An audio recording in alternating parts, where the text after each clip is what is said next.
إن الحمد لله نحمده ونستعينه ونستغفره ونعوذ به تعالى من شرور أنفسنا ومن سيئات أعمالنا.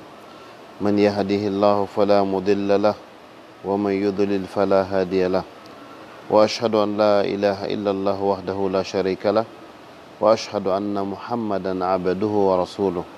أيها الإخوة المؤمنون، أحييكم جميعا بتحية الإسلام، وتحية الإسلام السلام، قائلا لكم السلام عليكم ورحمة الله تعالى وبركاته. ففي هذه الأجالة الشديدة التي نحن فيه في هذا السفر المبارك، التي أسأل الله سبحانه وتعالى أن يديم بركته، فأردت إن شاء الله أن أذكر نفسي وإياكم أسباب منع الرزق. musidɓe julɓe tedduɓe e o jemma ɗo e o saayi ɗo, ɓaawo en yettude allahu subhanahu wa taala, juulen e nelaɗo on muhammad sallllahu alayhi wa sallam, haray e nder ndu yaadu ɗo inchallah, yaadu barkinandu, ari e miijo an andintingol fi yoga e makuji nulaɗo muhammad sallllahu alayhi wa sallam, ɗulle haray koko yowodiri e ko kalata arsike neɗɗo. Sabu haray ɗon andi musidɓe julɓe tedduɓe, neɗɗo wonugol makko e neema heɓa arsike ko aduna ɗo no jeeya e ko fasilitata gurdan ɗan, no jeeya e ko newinta gurdan neɗɗo ɗan. si naɓi noon ha ɗum kadi woni ɓittede satti, wallahi wonde hino ara ha tawa uytay hay iman billah. joni noon nde wonno hina bayana jano wonɗen e wadde, en andintinay tun inchallah piiji ɓuraɗi ɗaɓɓitede ɗin biddalil e juuɗe karamokoɓɓen ko ɓanginani e wondema ɗiɗo piiji dey haray ɗi haɗay arsike neɗɗo on, ma ɗi wonay saabu arsike neɗɗo on uyto. haray awwalan ko honɗum, haray goo on ko azzina wal iyazu billah, haray ko jeeno musidɓe tedduɓe. haray jeeno e fottagol karamokoɓe meɗen men fou, wondema haray hino jeeya e ko wonata saabu yo arsike neɗɗo yooru, yo arsike neɗɗo on ɓittu.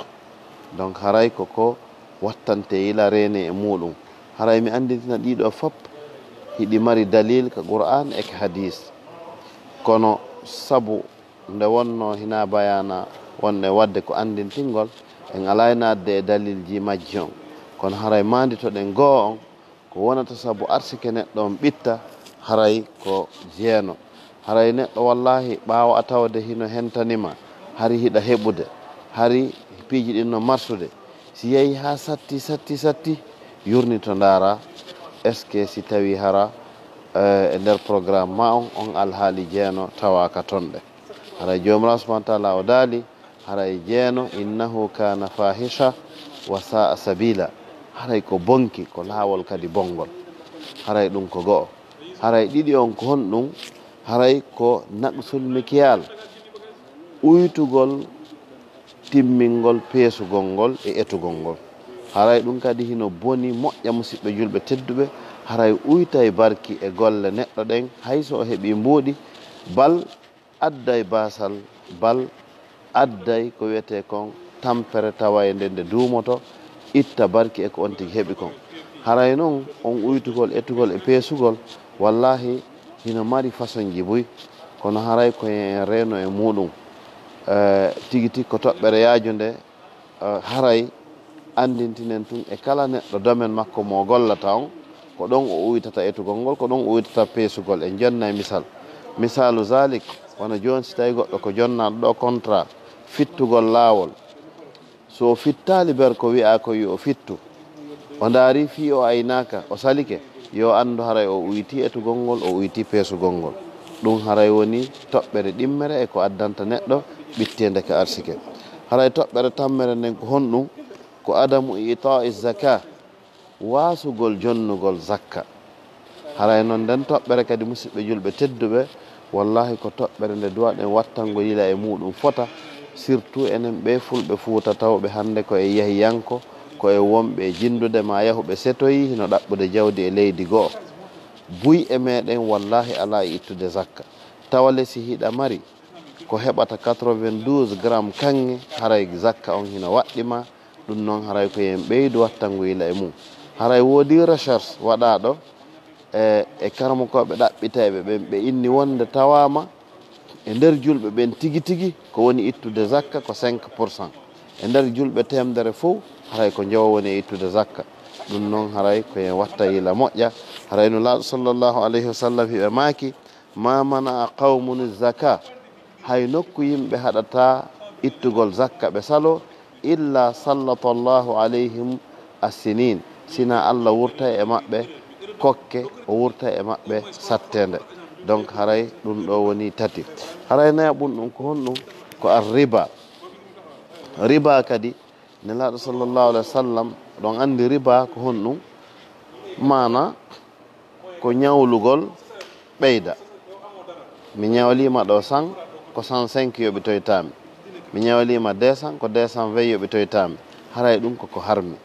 Donc ma ɗum etugol joni min hilan jogui tamaro yorɗe an ko kecce, min na ɓay min tigi tigi on ko kecce ɗen min mi jogui, ma an ko kecce ɗen, an inna ko mami waɗa korel e feccere fiyo korel heɓoɗa. ɗum ɗo ko riba. Donc haray noon on riba ɗon no laaɗo sallllahu alayhi wa sallam ɓe maaki hay nokku riba sakitata ko e yimɓe sina Allah subhanahu wa taala wurtay e maɓɓe kokke, mana sattende, mana ɓittende ka keɓat.